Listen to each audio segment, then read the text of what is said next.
अहिल्यानगरमध्ये चाललंय काय? रेखा जरे हत्याकांडातील आरोपी जामिनीवर सुटताच जंगी मिरवणूक, तुरुंगाबाहेर गर्दी.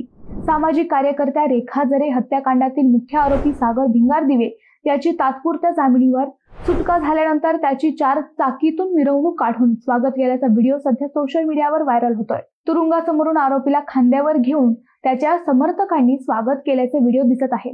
रेखा जरे हत्याकांड प्रकरणी मुख्य आरोपी सागर भिंगारदिवे याने सुपारी घेऊन जरे यांची हत्या केली होती. तो पूर्वी नाशिक जेलमध्ये होता. काही दिवसांपूर्वी त्याला येथील सब जेलमध्ये आणण्यात आले होते. त्याने मुंबई उच्च न्यायालयाच्या औरंगाबाद खंडपीठात जामिनीसाठी अर्ज दाखल केला होता. पत्नी आजारी असून पत्नीची तपासणी करून तिच्यावर उपचार करायचे असल्याने आरोपी भिंगारदिवे याला जामीन मिळावा असा युक्तिवाद त्यांच्या वकिलांनी केला होता.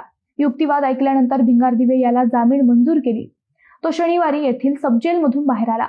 त्यावेळी त्याच्या स्वागतासाठी तुरुंगाबाहेर समर्थकांनी मोठी गर्दी केली होती. तो बाहेर पडल्यानंतर त्याला समर्थकांनी खांद्यावर घेतले व 4 चाकी मोटारीतून मिरवणूक काढली. त्यात आरोपी 4 चाकी वाहनात बसून समर्थकांसह जाताना दिसत आहे. या घटनेमुळे शहरात संताप व्यक्त केला जात आहे.